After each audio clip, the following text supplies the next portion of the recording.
8월 15일은 광복 69주년이 되는 날이었습니다. 그것은 고난받는 우리 민족에게 내리신 하나님의 은혜요 선물이었습니다. 이웃은 서로 잘 지내어야 되는데 우리의 나라는 우리의 이웃인 일본과 사이가 역사적으로 보면은 많이 좋지 않았습니다. 그래서 이미 삼국시대에 외구의 침입이 이 땅에 있었습니다. 그리고 여러분 지난번 정도전이라고 하는 그 드라마에 써보았듯이 고려 말에 이 외구가 얼마나 많이 또 쳐들어왔던지 그 이성계 장군이 황산에서 크게 승리를 거두어서 황산대첩이라는 것이 있었습니다. 그리고 조선시대 1592년에 임진왜란이 있지 않았습니까? 그 임진왜란으로 인하여서 7년간의 전쟁으로 인하여서 이 나라가 이 땅이 정말로 황폐화되었습니다. 그 임진왜란의 마지막이 끝이 정유재란이라고 하는 것인데 그때 바로 이순신 장군의 명량해전이 있었던 것입니다. 건세의 와서는 1875년에 일본이 세척의 군함을 우리나라 강화도 쪽에 보내어서 시비를 걸었습니다.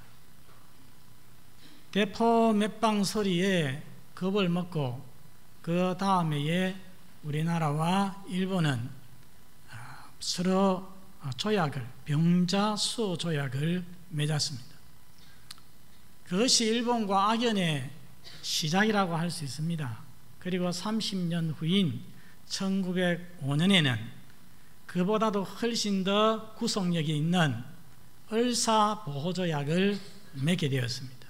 그때부터 이 나라가 망국의 길을 걷기 시작했습니다. 드디어 1910년 8월 22일에 한일 합병을 조약을 하고 8월 29일에 그 조약이 발효하기, 효력을 나타내기 시작하였습니다. 그래서 나라가 완전히 일제소나기에 떨어졌습니다. 36년간 온갖 수탈과 모멸을 당하고 강제, 징용, 징병, 정신대 그리고 우리 기독교는 특히 신사참배를 강요당하면서 정말 눈물과 서름과 압박의 세월을 보냈습니다. 그러는 동안에 의식 있는 자들이 일어나서 항일 구국운동을 하게 됩니다. 여러분 아시는 대로 상해에서는 임시정부가 수립이 되었습니다. 저 북쪽 만주 지역에서도 참 항일 독립운동이 영혼의 불길처럼 번졌습니다. 항일 구국운동은 대체로 두 가지로 나뉘었습니다. 한 가지는 뭐냐면은 어병을 독립군을 훈련을 시켜서 만들어 가지고 무력으로 왜군 일본군을 이렇게 무찔러서 우리가 우리의 힘으로 독립을 쟁취해야 된다. 과격하죠. 그런가 하면은 한쪽에서는 우리가 학교를 지어서 교육을 통해서 민족 정신, 애국심을 고취시켜야 한다 하는 온건파였습니다. 그래서 우리 그 북한 너머에 있는 간도 지역에 161개의 조선인 학교가 그 당시에 있었다고 하고 특히 북간도에는 50여 개의 조선인 학교가 있었다고 합니다. 그런 곳에서 이 나라에 이름 있는 많은 유명하신 분들이 성장을 했습니다. 교육을 받았습니다. 그 학교의 교사들 중에 한 사람인 윤혜영 씨라고 하는 분이 계셨는데 이분은 그 당시에 우리나라와 그리고 자기가 있었던 그 용정을 배경으로 하여서 시를, 노래 가사를 썼습니다. 그 노래가 뭐냐면은 선구자 하는 노래입니다. 지난날 강가에서 말 달리던 선구자, 여러분 지난날 강가에서 해랑 강가에서 말 달리던 선구자가 누구였습니까? 항일 독립군입니다. 민족 의식을 가지고 애국심을 가지고서 나라를 되찾고자 앞장섰던 이들을 가리켜서 거기에서 선구자라고 했던 것입니다. 여러분 이 선구자들의 대부분이 어떤 사람이신지 아십니까? 선구자의 대부분이 바로 우리 기독교인이었습니다. 그러면 항일운동의 중심지는 자연히 어디가 되겠습니까? 어디가 되겠습니까? 교회였습니다. 교회가 항일운동의 중심지, 민족 정신의 요람, 구국의 요람, 민족의 희망이었습니다. 교회는 언제나 애국 DNA를 가지고 있었더라는 것입니다. 1945년 8월 6일 날 아침에 저 일본 히로시마 상공에서 핵폭탄이 투하가 되었습니다. 완전히 도시 하나를 폐허로 만들어 버렸는데 이 앞에서 일본도 더 이상 견딜 수가 없었습니다. 그래서 8월 15일 날에 연합군 앞에서 일본 저강이 항복을 선언을 하는 것입니다. 그래서 우리나라가 독립을 얻게 되었습니다. 그날이 우리에게는 광복절이요, 일본 사람들에게는 무슨 날입니까? 패전일이 되었습니다. 우리가 잊지 말 것은 비록 핵폭탄 투하가 광복을 가져오는 결정타가 되었지만 그날이 있게 되기까지는 선각자들이 조국의 독립을 위해서 피 흘리며 투쟁했다는 것입니다. 특히 교회와 성도들이 이 일에 앞장을 섰습니다. 이러한 오랜 노력이 무르익어서 때가 되니까 해방이 이 나라에 찾아온 것이다. 여러분 이것을 우리가 잊어서는 안 됩니다. 그 후에 6.25 동란으로 이 땅이 잿더미가 되고 세계에서 최빈국, 가장 못 사는 나라가 되지 않았습니까? 그럼에도 불구하고 우리 하나님께서 이 땅을 얼마나 복 주셨던지 약 70년의 세월 동안, 광복 이후가 그렇습니다. 6.25 동란 이거 치면은 또 그보다 더 짧아집니다. 더 이 짧은 이 세월 동안에 우리 하나님께서 이 나라의 경제에 크게 복을 주시고 이 나라 교회에 크게 복을 주시어서 지금과 같은 놀라운 기적을 이루게 되어진 것입니다. 여러분이 귀하신 하나님의 은혜에 늘 감사하는 성도가 되시기를 바랍니다. 그런데 너무 안타깝게도 지금 우리나라 우리 사회는 다시 한번 한일 합병과 같은 위기 속에 떨어지고 있습니다. 약 100년 전 한일 합병은 생각해 보면은 외부의 세력에 의한 것이라고 할 수 있습니다. 그런데 지금의 우리나라에서 일어나고 있는 사태는 내부적인 것입니다. 여러분 한번 물어보십시다. 지금 역사상 세계 최대의 강국이라고 불릴 수 있는 나라가 어떤 나라입니까? 어떤 나라겠습니까? 우리가 로마서 강해를 통해서 늘 보고 있습니다. 어떤 나라입니까? 로마입니다. 로마 제국. 지금 역사 가운데서 가장 천년의 세월을 이어갔습니다. 그 당시에는 로마 제국은 영원한 제국이라 생각했습니다. 절대로 무너지지 않을 제국이라고 생각했습니다. 여러분 그 강대한 제국을 꺾을 수 있는 나라가 없었습니다. 그런데 410년에 반달족, 야만족 등이 쳐들어와 가지고서 로마 제국이 그냥 멸망하고 말았습니다. 그 나라들이, 그 민족들이 로마 제국보다 힘이 더 있어서 그럴까요? 그러지 않습니다. 로마 제국을 꺾을 세력을 가진 족속은, 민족은 없는 것입니다. 그런데 어떻게 해서 넘어졌습니까? 어떻게 해서 멸망했습니까? 그것은 내적으로, 로마 제국이 내적으로 도덕적으로 부패해 있었기 때문에, 썩어 있었기 때문에, 붕괴해 있었기 때문에 옆에서 건드리니까 그냥 와르르 넘어진 것입니다. 지금 우리나라가 그와 비슷한 위험에 처해 있습니다. 온갖 죄와 부정과 불의와 적폐가 우리 사회에 가득하고 뿌리 깊이 내려 있는 것을 지금 우리가 보고 있지 않습니까? 4월 중순에 있었던 세월호 침몰은 침몰하고 있는 우리 국가, 우리 사회의 모습을 그대로 보여주었습니다. 우리 국가와 사회의 자화상이라고 할 수 있는 것입니다. 세월호 참사에 대한 대처에서, 그리고 유병헌 수사에서 정부 공권력의 무책임, 무능력함, 그리고 무사안일주의, 산무가 그대로 드러났습니다.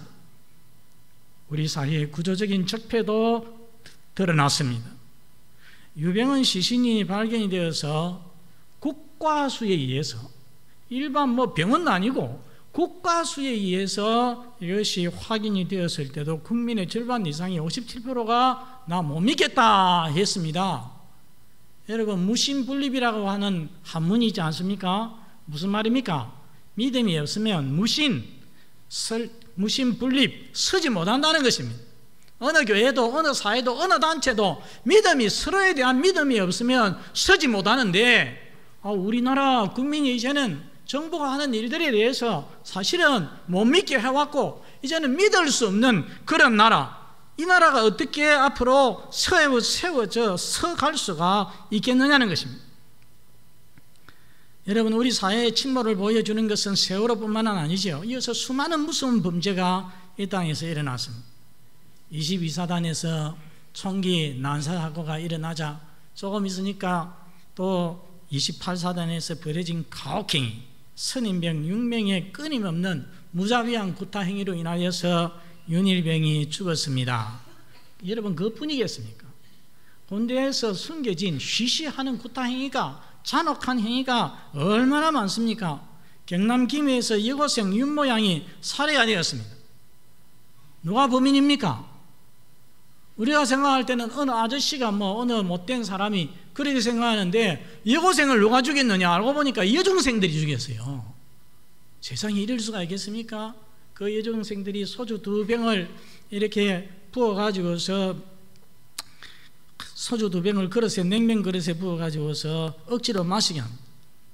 여고생이 견딜 수 있습니까? 그것을 마시고서 토하니까 그 토사물을 또 강제로 먹임. 그리고 뜨거운 물을 팔팔 끼려가지고서 팔에다가 붓고요.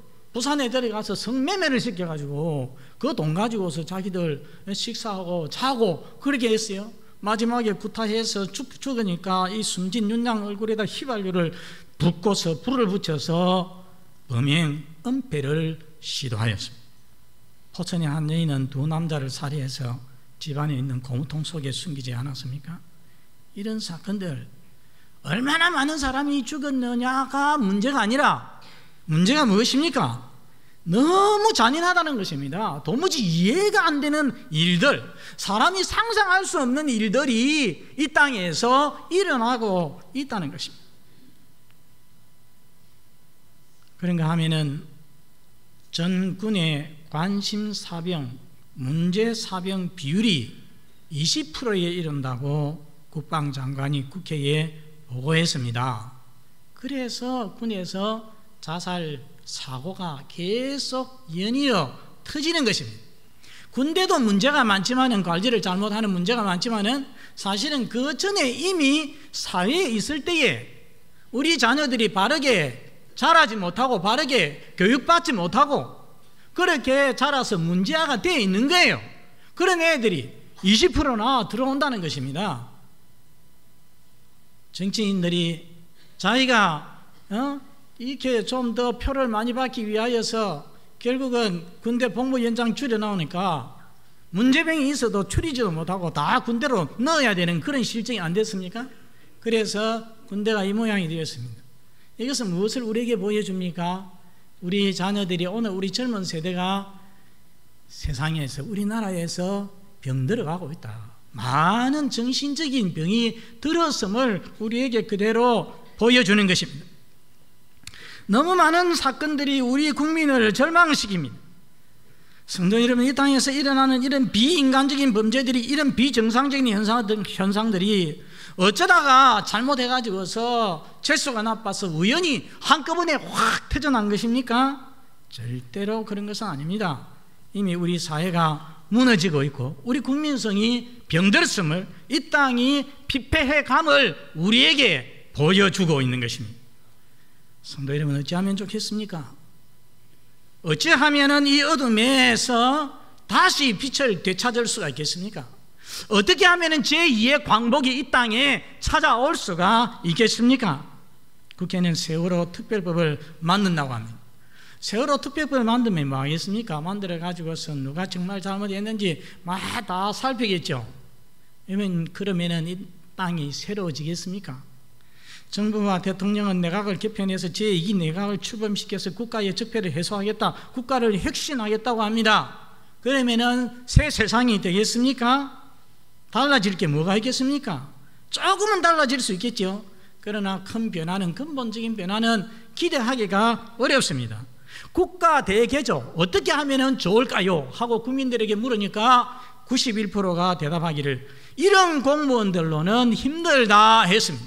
이런 공무원들 가지고는 안 된다는 거죠. 그러면 공무원을 다 바꿔야 됩니까? 90% 아니 공무원을 100% 싹 바꾸면 이 나라가 새 나라가 되겠습니까? 여러분, 공무원들하고 바깥에 있는 공무원 아닌 사람들하고 뭐가 틀립니까? 똑같은 사람들이고 똑같은 죄인들인 것입니다. 그 자리에 앉혀놓으면 다 똑같아집니다. 특별법 만들고 사람 바꾸고 조직 개편한다고 될 일이 아니라는 것입니다. 무책임한 사람들, 범법한 사람들 비난하고 또 잡아들여서 재판해서 벌을 줘야 되죠. 그러나 그렇게 해서 다 되는 것이 아니라는 것입니다. 돌이켜보면은 바깥에 있는 사람들도 우리 자신들도 그것을 비난하는 사람들조차도 재판하는 사람들조차도 사실은 다 똑같은 사람 아니냐는 것입니다. 뭐가 다르겠습니까? 여러분, 메아 쿨파라는 말을 들어보셨습니까? 메아 쿨파라는 말은 메아는 나의, 쿨파는 죄, 내 죄. 우리나라에서는 내 죄입니다 안 하고 뭐라고 합니까? 내 탓이요 합니다. 메아 쿨파. 모든 국민이 이러한 우리나라의 현상이 누구 탓이 아니라 모든 국민 각자가 내 탓이라고 여기고 각자가 하나님 앞에서 새로워져야 한다는 것입니다. 법과 원칙을 지키고 공공질서, 교통질서 하나라도 내가 먼저 바르게 지키려고 노력하고 다른 사람 내가 먼저 생각하고 배려하는 그러한 삶을 살아가야 한다는 것입니다. 특별히 여러분, 누구보다도 메아 쿨파, 내 탓이요 해야 되는 사람들이 있습니다. 누구보다도 우리 국민 중에서 메아 쿨파 해야 되는 사람들이 여러분 누구겠습니까? 바로 예수 믿는 저와 여러분입니다. 우리야말로 하나님 앞에서, 국민 앞에서 내 탓이요 말해야 되는 것입니다. 왜 그렇습니까? 우리 예수님께서 마태복음 5장에 제자들을 향하여서, 예수 믿는 우리들을 향하여서 뭐라고 말씀하셨습니까? 너희는 세상의 무엇이라고? 소금이다. 너희는 세상의 빛이다 말씀을 했습니다. 우리가 그 사명을 감당을 못해서 이 나라가 이렇게 된 것 아니겠습니까? 100년 전에는 여러분, 일제에 압제하에 있을 때는 기독교 숫자가 지금의 10분의 1도 되지 않았습니다. 그러나 그때는 교회가 민족의 등불이었습니다. 빛이었습니다. 희망이었습니다. 지금은 20%가 넘는데도요, 이 어두운 사회를 밝히지 못하고 이 시대의 죄악을, 이렇게 부패를 방지하지 못하고 있습니다. 도리어 교회가, 기독교 신자들이 도리어 사회의 비난을 받고 있는 입장이 되고 말았습니다. 여러분, 이만한 생선이 있다고 합시다. 고등어 한 마리 있습니다. 이만한 고등어 한 마리, 만일에 이 고등어의 한 5분의 1 내지는 4분의 1 정도의 소금을 이 고등어에다 간을 칠한다면, 간칠한다면 이 고등어가 썩겠습니까? 안 썩겠습니까? 절대로 안 썩습니다.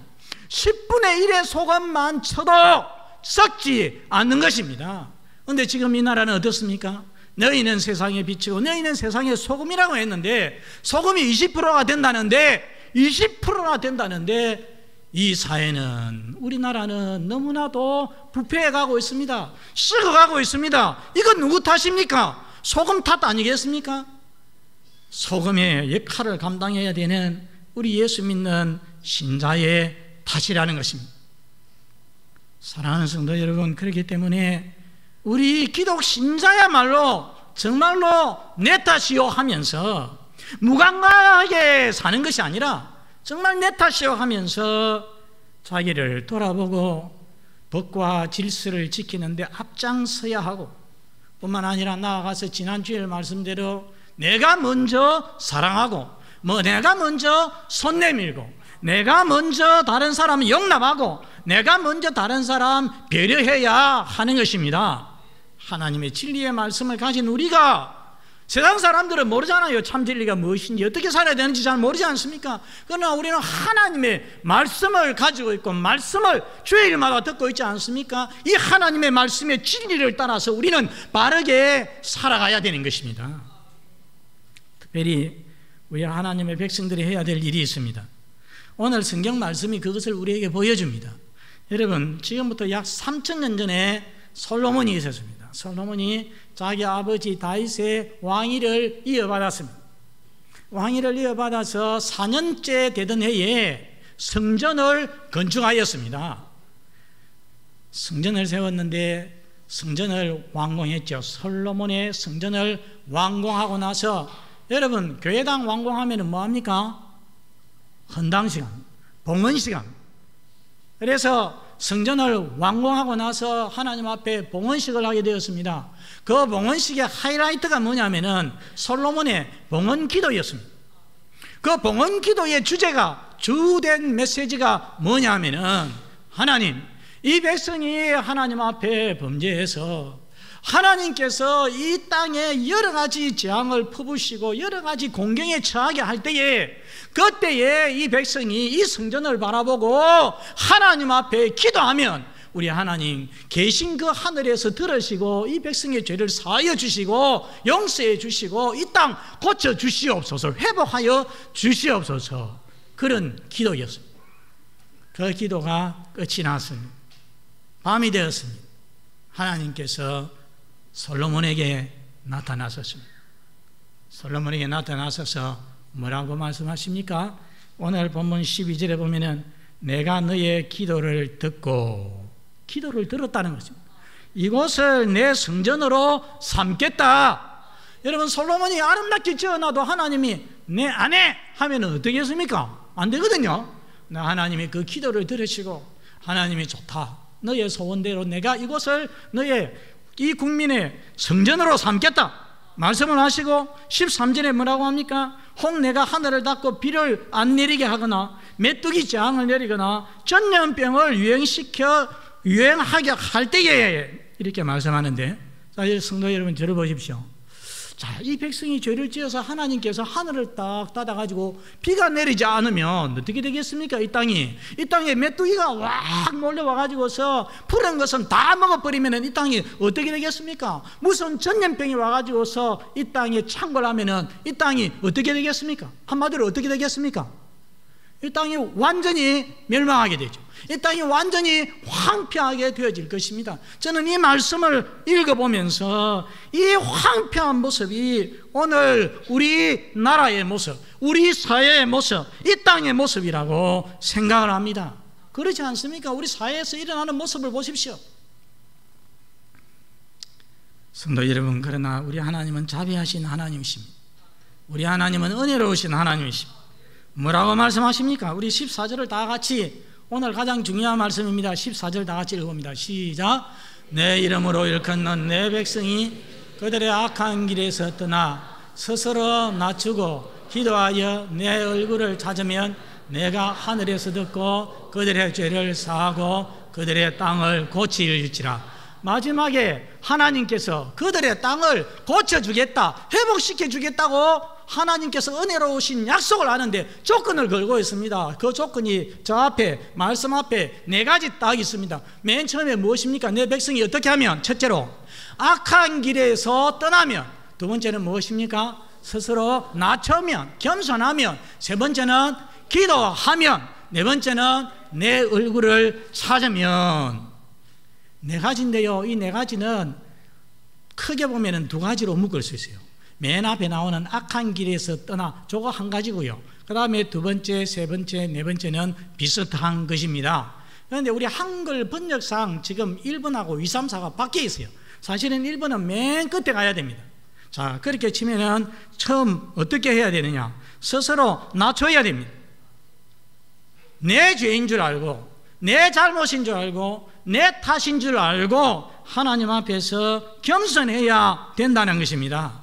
여러분, 정말 자기가 잘못이라는 것을 아는 사람이 교만하게 됩니까? 절대로 그럴 수가 없습니다. 정말 자기 잘못을 인정하는 사람은 겸손하게 되는 것입니다. 그리고 어떻게 해야 된다고 했습니까? 기도해야 된다고 했어요. 죄 용서해 주시기를 위하여서 하나님 앞에 기도해야 된다고 했습니다. 사랑하는 성도 여러분, 저는 생각합니다. 우리 민족이, 특별히 우리 기독교가, 우리 교회가, 우리 하나님의 백성들이, 우리 젊은 세대들이 하나님 앞에 회개 기도해야 되는데, 100년 전에 우리의 선각자들은 자기의 삶보다는 하나님을 생각하고 나라를 생각하고요, 조국을 생각하고 기도하고 헌신하고 자기의 생명과 재산을 바치고 그렇게 하지 않았습니까? 오늘 우리 이 시대에 우리 국민을, 우리 성도들을 한번 생각해 보십시오. 무엇을 위해서 살아갑니까? 자기의 출세, 자기의 성공, 자기의 삶, 자기의 쾌락을 위하여서 살아갑니다. 너무나도 이기적인 생각을 가지고서 살고 있지 않습니까? 오늘 우리 젊은 세대들이 어떻습니까? 오늘 우리가 이런 생각부터, 이런 사상부터, 이런 가치관, 잘못된 인생관부터 하나님 앞에 회개해야 되는 것입니다. 왜 하나님이 우리를 이 땅에 태어나게 하셨고, 왜 우리로 하여금 살게 하셨는지, 예수 믿게 하셨는지 우리가 알아야 한다는 것입니다. 그리고 하나님의 얼굴을 구해야 됩니다. 하나님의 도우심이 아니면은 이 땅이 회복되지 않을 줄 알고 하나님 도와주셔야 되겠습니다. 하나님의 도움을 구하면서 하나님을 찾고 의지해야 됩니다. 따라서 합시다. 하나님을 찾자. 여러분, 정말 내 문제 때문에 막 하나님 앞에 겨우 엎드리는 그런 신자가 되지 말고, 오늘 이 조국의 형편을 보고서 이 나라 때문에 하나님 앞에 무릎 꿇고 울 수 있는 하나님의 백성이 되시기를 바랍니다. 다음으로 어떻게 해야 됩니까? 악한 길에서 떠나라고 했습니다. 여러분, 앞에 나온 세 가지가 하나의 자세요, 하나의 태도라고 한다면, 이 앞에 자리에 나와가지고서 한 번만에 다 할 수 있는, 무릎 꿇고 할 수 있는 것이라고 한다면, 지금 나오는 악한 길에서 떠나는 것은 그게 아닙니다. 이것은 행동입니다. 내가 내 삶에서, 나의 엿새동안의 생활에서 회개해야 되는, 내 삶을 회개해야 되는 그런 것입니다. 죄악을 버리고 돌아서는 하나의 행동이라는 것입니다.